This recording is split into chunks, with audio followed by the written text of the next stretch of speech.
Welcome to Si Curita Merekam Cerita.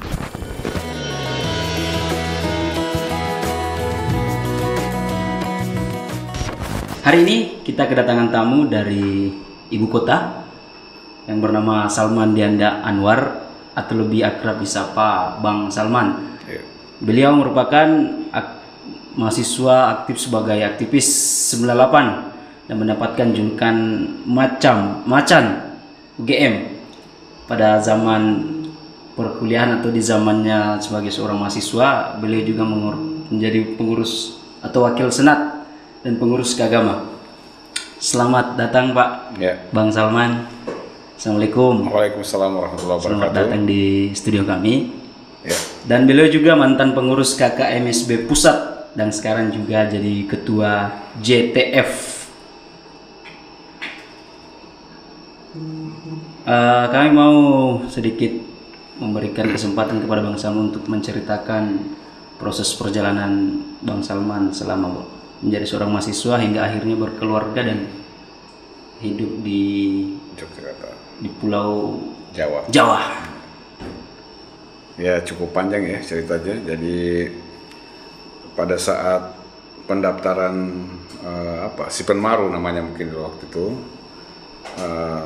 saya bertekad menyampaikan ke orang tua saya nggak mau kuliah di Sulawesi, saya mau kuliah di Jawa. Meskipun waktu itu nggak terlalu disetujui sebenarnya sama orang tua, tapi karena tekad saya cukup kuat dan kemudian ada dukungan dari abang-abang sepupu saya yang lebih dulu berada di Yogyakarta. Jadi akhirnya cukup lama saya mempengaruhi dan baru kemudian ayah saya memperkenankan untuk berangkat dan itu juga dukungan dari ibunda saya bahwa sudahlah itu kan dia memilih tempat di sana dan mungkin dengan justru jauh dari keluarga hidup nanti akan lebih mandiri. Jadi berkat dukungan ibunda kemudian keluarga-keluarga yang sudah lebih dulu berada di Jogja, itulah yang menjadi pendorong sekaligus juga memberi pengaruh kuat kepada ayah saya yang sebenarnya yang awalnya sebenarnya nggak terlalu setuju karena waktu itu di Jogja lagi terkenal dengan istilah kumpul kebo. Kumpul kebo ya. Ya zaman-zaman lagi era-era 70-an akhir kan masuk ke 80-an itu kan ya cukup agak kehidupan remaja kan waktu itu cukup bebas sehingga agak buat orang tua cukup mengkhawatirkan ke sana. Akhirnya saya berangkat ke Yogyakarta mengikuti tes di UGM secara terbuka. Tapi sebenarnya dari beberapa pilihan yang diberikan itu kita bisa memilih, misalnya dari 3 pilihan yang kita ambil campuran itu bisa memilih salah satu di universitas lain selain dari UGM. Jadi waktu itu saya diminta ayah saya, khawatir juga dengan persaingan yang cukup ketat di Universitas Gadjah Mada sebagai salah satu universitas terbesar di Indonesia, termasuk yang tertua untuk negeri ya.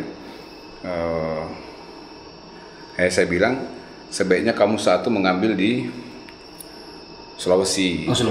Makassar. Jadi waktu itu sempat saya diminta mengisi, jadi 2 di sana, kemudian 1 saya pilih di Unhas. Tapi waktu tengah malam saya berpikir kalau saya pilih Unhas, ketika saya masuk seleksi, meskipun mungkin bisa memasuki UGM, tentu akan diberi peluang di Makassar kan orang ini mau ke Makassar, mending dikasih Makassar. Jadi ketika malam-malam saya hapus tuh. Semua saya pilih pilihannya tuh di UGM. Nah, memang pilihan pertama saya adalah kedokteran. Pilihan kedua itu adalah pertanian dan ketiga itu adalah fakultas ekonomi. Nah, kebetulan pilihan kedua saya yang diterima.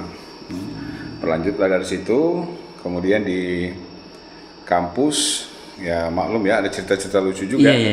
Nah, kita adalah orang dari daerah. Seringkali pengucapan dan intonasi maupun pronunciation kita kan tidak logat ya. Nah, logat kita okot lah misalnya gitu ya. Itu. Sehingga saya sering menjadi bahan tertawaan teman-teman gitu. Setiap saya ngomong ini. Tapi saya mampu untuk ya mengalihkan situasi itu menjadi situasi yang lucu, dan kadang-kadang juga saya memberi tekanan untuk mengancam kepada teman-teman yang coba-coba main dengan saya kan. Iya. Saya bilang sebentar kamu tunggu saya, awas nanti saya habis ini saya dia pucet kan gitu. Jadi tekan ya. Saya cuma main sebenarnya. Jadi ini cukup dikenal di situ.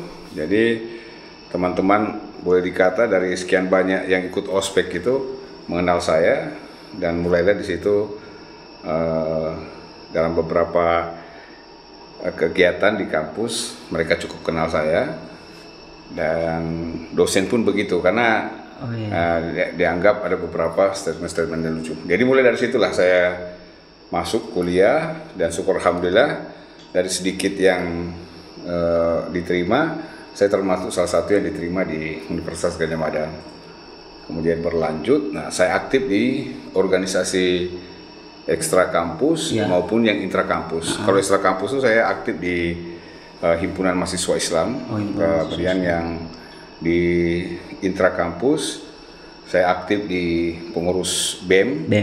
Dan di fakultas awalnya, kemudian didorong naik ke universitas di senat mahasiswa, tapi senat mahasiswa kita yang pertama membentuk istilah pemisahan antara senat mahasiswa dengan badan eksekutif. Jadi senat mahasiswa itu merupakan seperti perwakilan. Kalau di tingkat pusat ada DPR, di tingkat provinsi ada DPRD, tingkat provinsi di di kabupaten kota itu ada DPRD kabupaten atau kota. Nah ini kurang lebih sama.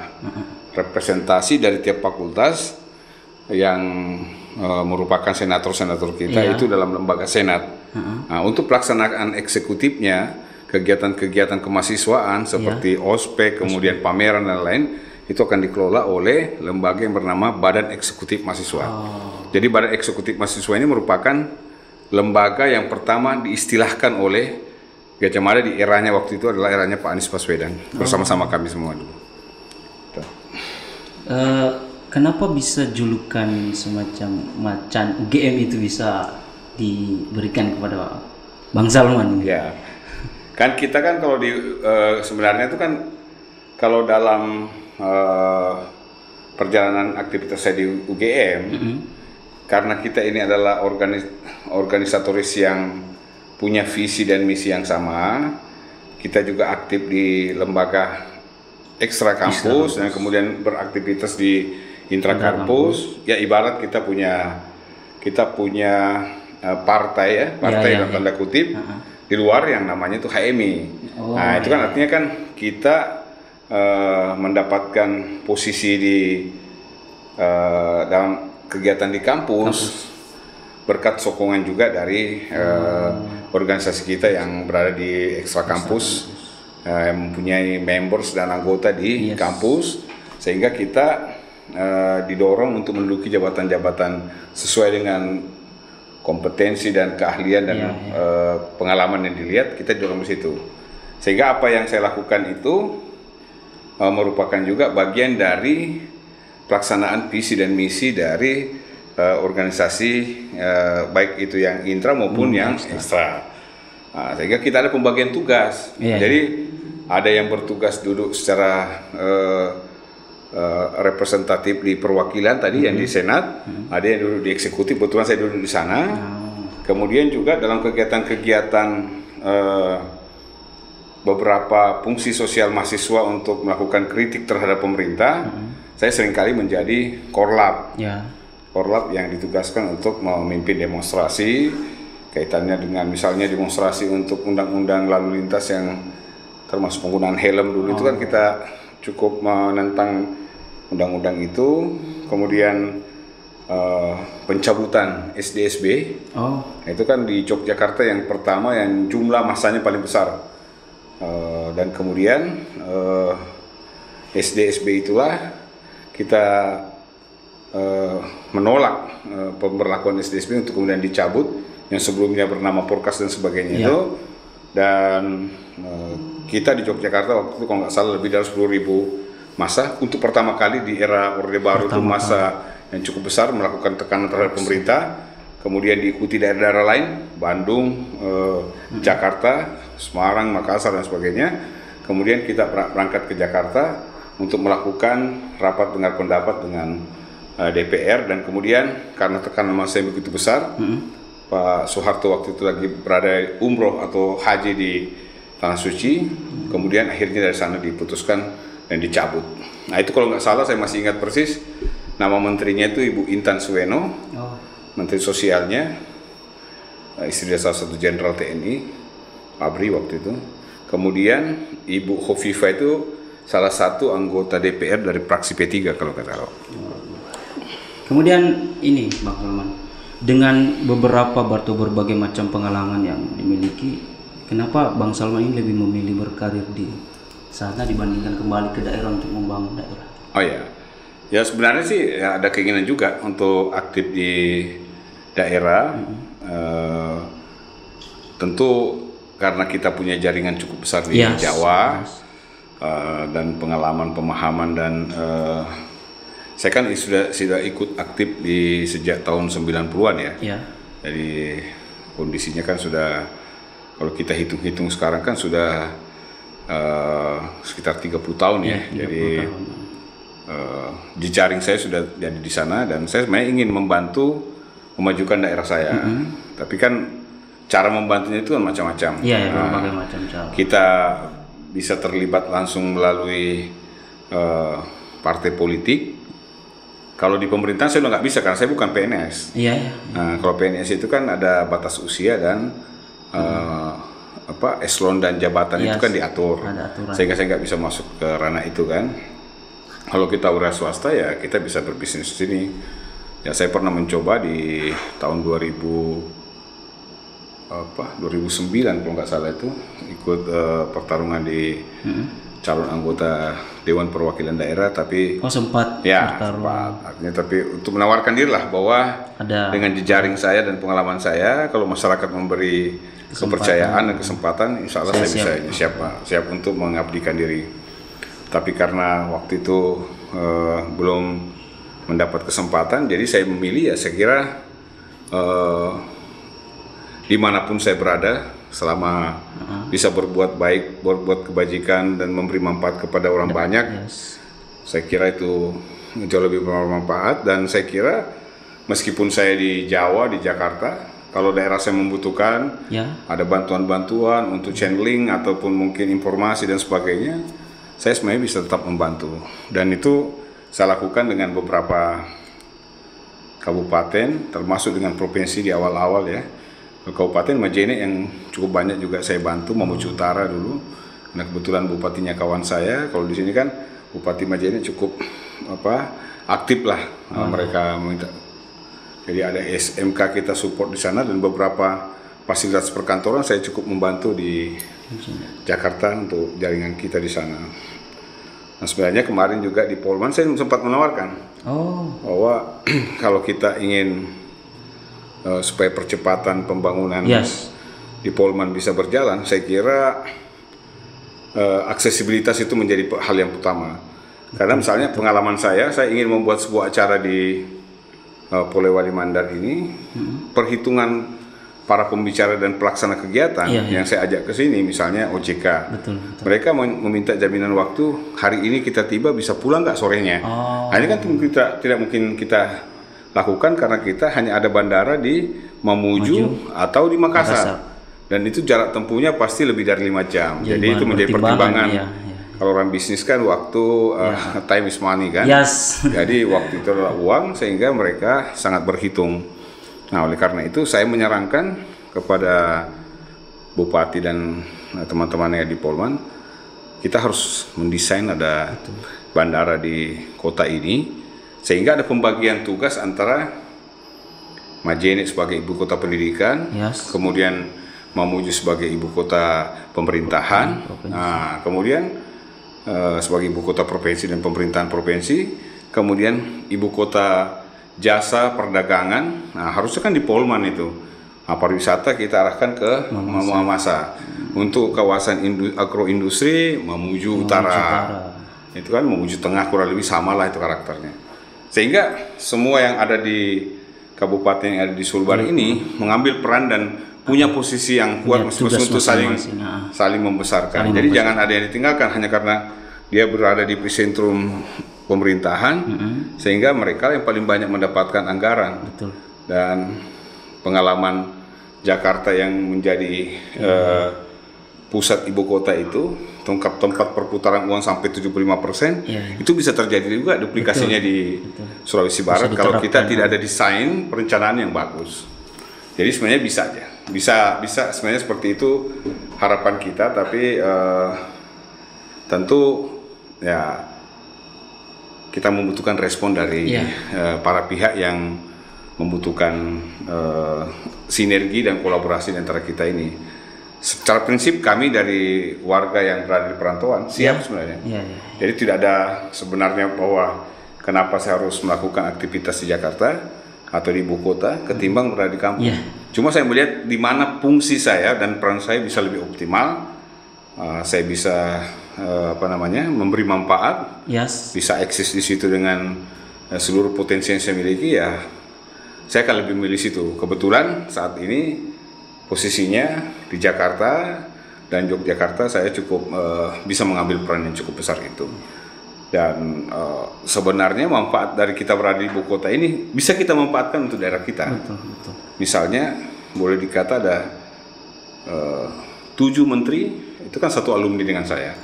Yang secara emosional kita punya hubungan lah. Jalur komunikasi. Jalur kasih bagus. Kebetulan saya ketua Kagama pengurus daerah Sulawesi Barat. Artinya ketua saya itu ada Pak Ganjar, ada Budi Karya yang Menteri Perhubungan. Kemudian beberapa menteri yang lain sebagai penasehat dan sebagainya, termasuk Menteri PU, Menteri Sesnek, Menteri Luar Negeri, kemudian termasuk Menteri dulu Menko Kesra, itu juga alumni dari kita. Jadi sebenarnya dengan jaringan alumni ini bisa kita manfaatkan. Betul. Dan saya terbuka dan siap untuk membantu. Siap untuk membantu rekan-rekan kalau ada yang membutuhkan, termasuk daerah saya kalau membutuhkan saya membantu. Dan untuk yang Kolman itu saya dulu pernah menawarkan, saya siap membantu untuk kita mengurus pembangunan bandara di sini. Mungkin kaitannya dengan proposal, studi kelayakan ya Pemda menyiapkan, tapi saya bantu mengkomunikasikan dan melakukan lobby. Jakarta, kira-kira itu. Saat ini Bapak menjabat sebagai ketua JTF atau Jakarta Tourist Forum. Sesuai kostum yang menggunakan Bapak sekarang. Sebenarnya konsepnya Jakarta Tourist Forum ini seperti apa? Mungkin bisa diceritakan. Secara ini muncul dulu ketika awal Pak Anies pertama memimpin Jakarta. Kemudian kita ini kan sebagai teman-teman yang ikut mendukung dan mendorong beliau untuk teman-teman dekat. Jadi pada posisi itu bahkan secara emosional saya cukup punya kedekatan itu karena saya yang pertama menelpon beliau untuk menyatakan kesediaan maju di Pilkada DKI. Oleh karena itu saya punya tanggung jawab moral, saya harus membantu. Membantu kan tidak harus berada sama prinsip saya dengan di kampung saya tidak harus menjadi pejabat di sini atau menjadi bupati, anggota DPR, anggota DPD, nggak harus. Tapi banyak cara yang bisa kita manfaatkan dengan jaringan yang kita punya, pengalaman yang kita punya, kemudian kompetensi yang kita punya, kita bisa bantu dari kita. Nah dalam konteks itu saya melihat Jakarta mengalami pergeseran dari sumber pendapatan utamanya itu adalah manufaktur. Jadi produksi barang yang diproduksi oleh pabrik kan bergeser. Harga tanah dan pajak tanah cukup tinggi, sehingga otomatis industri agak berat. Begitu pula dengan tenaga kerja yang mahal, sehingga mereka harus bergeser ke daerah penyangga seperti Tangerang, Bekasi, Kerawang. Mereka pindah ke situ, Cibitung dan lain-lain. Sehingga kita harus memfokuskan diri apa nih yang menjadi sumber pendapatan ekonomi baru dari pertumbuhan ekonomi baru dari Jakarta. Nah, saya membayangkan pergerakan ekonomi di sektor jasa dan pariwisata inilah yang akan cukup besar manfaatnya dan besar dalam mendongkrak pertumbuhan ekonomi di Jakarta. Dan itu sesuai dengan hasil penelitian dilakukan oleh Bank Indonesia. Dan menurut saya kalau sektor ini kita bisa bantu, pergerakannya bukan hanya satu lapisan. Semua lapisan itu akan bergerak, mulai dari yang kecil, menengah sampai yang besar. Jadi misalnya penjual cenderamata, mata, kemudian pemasok telur, ayam, beras, kemudian nanti hotel-hotel, baik hotel kecil maupun hotel berbintang kan semua bergerak. Jadi saya pikir ini akan menggerakkan semuanya, sehingga saya memilih waktu itu akan lebih tepat kalau kita memilih bergerak di sektor ini. Dan saya tidak ingin duplikasi terhadap organisasi yang sudah ada. Jadi peran saya itu hanyalah sebagai hub atau fasilitator yang akan mencoba menjadi wadah bagi semua stakeholder yang bergerak di sektor pariwisata, mulai dari hotel, restoran, kemudian venue atau pemilik tempat, kemudian sarana hiburan wisata seperti Ancol, Taman Mini dan sebagainya. Kita membuat forum untuk mereka dalam rangka untuk membantu dan mempercepat proses kebijakan ini bisa betul-betul bermanfaat buat semua masyarakat. Nah, kami punya harapan di Jakarta bahwa Jakarta itu merupakan salah satu destinasi bertaraf internasional. Sama seperti Thailand, sama seperti Singapura, sama seperti dengan Malaysia. Dan ini kan merupakan 2/3 dari jumlah wisatawan dunia berada di negara-negara yang saya sebutkan tadi. Nah, harusnya Jakarta mengambil kue itu cukup besar. Sekarang ini Jakarta hanya di kisaran baru 3 juta wisatawan asing. Wisatawan Nusantaranya cukup besar, lebih dari 10 juta. Tapi kan harusnya kita bisa lebih besar dari ini. Betul. Karena Bangkok, Phuket, kemudian Pattaya, 3 ini masuk dalam 10 besar. 10 besar dunia. Jadi mereka punya 3 kota, semua masuk dalam 10 besar. Kalau Indonesia hanya masuk 1 adalah Bali, di urutan terakhir, di urutan 10. Jadi saya kira Jakarta harus berbenah ke arah sana. Bukan lagi hanya mengandalkan karena di ibu kota negara orang otomatis akan ke Jakarta. Tapi kita harus membuat daya tarik Jakarta. Dan oleh karena itulah kami melibatkan semua stakeholder, di mana CTF atau Jakarta Tourism Forum berfungsi sebagai wadah bersama kita untuk mendorong itu. Dan syukur alhamdulillah sebenarnya perencanaan kita sudah cukup bagus, sudah cukup intens melakukan rapat-rapat. Sayang ketika awal tahun 2020 yang lalu muncul wabah penyakit pandemi ini, dan semua itu rencana itu terpaksa harus terhenti dan bubar kira-kira sementara waktu. Karena kan yang pertama ditutup ketika terjadi pandemi COVID-19 itu, COVID-19 adalah pariwisata, penerbangan, kemudian hotel, makan dan sebagainya. Jadi itu, Pak, yang jelas prinsipnya kita adalah memanfaatkan Jakarta itu sebagai kota dengan diversity. Dia punya keragaman yang luar biasa. Seluruh etnis, suku dari seluruh Indonesia ada di sana. Kuliner, kemudian handicraft semua ada di sana. Kemudian yang kedua adalah kebaikan. Banyak hal-hal yang sifatnya kumpulan dari budaya-budaya yang baik dari berbagai daerah ini ada berkumpul di Jakarta. Nilai-nilai kebaikan itulah menjadi nilai dari Jakarta Tourism Forum. Yang ketiga adalah inovatif. Jakarta selalu merasa yang terdepan apabila melakukan sesuatu perubahan yang akan menjadi inspirasi bagi daerah-daerah lain.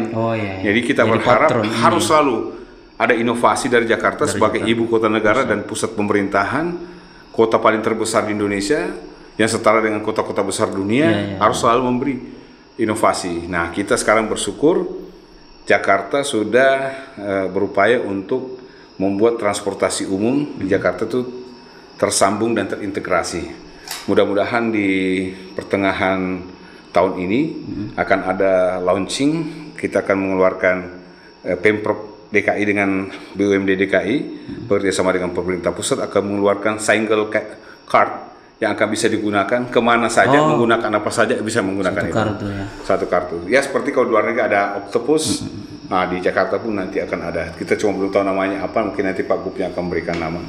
Nah itu sudah ada MRT, ada LRT, ada kereta api dari bandara, kemudian ada Transjakarta, kemudian ada angkot-angkot yang sudah diintegrasikan semua. Jadi seluruh titik di Jakarta itu sudah bisa digunakan, dan saat ini hanya dengan membayar 5.000 dalam 3 jam Anda bisa naik apa saja dengan menggunakan kartu itu. Hanya membayar 5.000 Anda bisa menggunakan transportasi apa saja dalam jangka waktu 3 jam. Nah, ke depan mungkin sesuai permintaan DPR mungkin akan diperpanjang lagi. Nah, selain inovatif tadi, yang paling utama di Jakarta sekarang itu yang kita dorong adalah kolaborasi. Jadi semua pihak itu dengan kemampuan, dengan keunggulan, kemudian kelemahan kita saling mengisi. Nah, itulah juga kita dalam rangka membantu saudara-saudara kita di Sulbar ini. Kami tidak memasang satu bendera, tapi kami dari Pengda Kagama, kebetulan saya ketuanya, kemudian ketuanya juga di Jakarta Tourism Forum.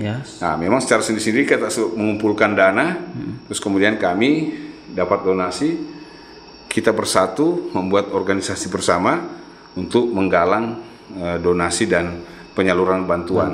Nah, dengan melibatkan teman-teman adik-adik dari PBHMI, kemudian alumni Jogja, kemudian Forum Lintas Alumni Indonesia, kemudian IMAPUS. Jadi kita tidak bekerja dengan sendiri. Saya kira kalau saya turun langsung ke lapangan, waktu saya terbatas. Betul. Tapi saya bertugas untuk mengumpulkan dana dengan jejaring yang saya punyai. Saya menjamin, memastikan bahwa dana yang mereka berikan ke kita belikan barang-barang bantuan dan akan tersampaikan di lapangan oleh tim-tim kita yang ada di lapangan. Kira-kira itu. Mungkin yang terakhir, Bang Salman, closing statement untuk pesan-pesan untuk si Cucu Rita dan seluruh pemuda yang ada di Sulawesi Barat, khususnya Pulau Limandar. Ya, saya kira dengan pengalaman kami, dan kami bukan sendiri ya, ada beberapa tokoh-tokoh Mandar yang cukup inspiratif sebenarnya, seperti Pak Baharudin Lopa, kelahiran di sini. Terus Pak Basir Hasanuddin yang juga orang Pambusuang ya. Kemudian ada Prof Mas Jaya jadi rektor di Pulau Marwan. Jadi menurut saya jangan pernah berkecil hati hanya karena kita berada di kampung dan cukup jauh dari ibu kota negara. Sepanjang kita punya keinginan, punya tekad, dan kita ingin berproses, berjuang untuk sesuatu tujuan yang kita sudah canangkan, sepanjang kita sungguh-sungguh, insya Allah kita bisa mencapainya dan tidak usah ada merasa minder. Karena kita juga adalah, kalau orang lain bisa, kita juga pasti bisa. Jadi dan orang-orang Polman itu karena mungkin terlalu banyak makan ikan ya. Ikan kalau bahasa ini ya. Nah, dia terlalu banyak makan ikan, jadi dia sampai kelebihan G gitu kan. Nah, itu saya pikir kelebihan kita karena dengan asupan makanan cukup bergizi harus kita gunakan untuk hal-hal yang bersifat positif. Orang Polman tuh bisa ya mengguncangkan nasional, bahkan mungkin dunia ya. Jadi nggak internasional. Jadi nggak usah khawatir, sepanjang kita mau belajar, kita mau berupaya dengan keras, tidak bermanja-manja, insya Allah kita bisa lakukan itu. Dan yang perlu mungkin dikuasai oleh adik-adik semua ya adalah IT dan penguasaan bahasa yang kalau bisa lebih dari satu. Kalau dulu kan Inggris, ya mungkin sekarang lebih banyak lagi. Mungkin kita harus tahu bahasa Cina, bahasa Korea, tambah lagi bahasa Arab ya, akan lebih maksimal lagi. Jadi saya kira budaya kita di Sulawesi cukup bagus karena termasuk kultur kita kan terbuka, ceplas-ceplos dan berani biasanya. Kadang-kadang meskipun paham sedikit sudah berani ngomong kan, orang lain mungkin paham banyak tapi nggak berani ngomong. Nah itu saya kira ini modal dasar yang harus kita pupuk. Nah, tinggal sekarang harus banyak baca, harus banyak belajar, harus banyak pengalaman sehingga akan lebih bagus lagi lah. Jadi itu kira-kira harapan saya kepada generasi muda dan ada anak muda di Sulbar. Anda sangat punya potensi sebenarnya karena keberanian, karena asupan gizi sejak kecil ya, dengan lingkungan yang ada gunung, ada laut, ada sungai. Nah itu sebenarnya satu hal yang paket komplit yang kita punyai dari pemberian dari Tuhan ya. Nah, insya Allah nanti kita bisa lebih maksimal dalam mengembangkan diri. Mungkin itu dari saya. Terima kasih. Oke, terima kasih banyak. Sukses semua untuk kawan-kawan di si Cucu Rita dan teman-teman semua di Polewali Mandar. Mudah-mudahan kita semua merupakan orang-orang yang selalu memberi manfaat untuk lingkungan kita. Assalamualaikum warahmatullahi wabarakatuh. Waalaikumsalam warahmatullahi wabarakatuh. Sampai jumpa di video selanjutnya.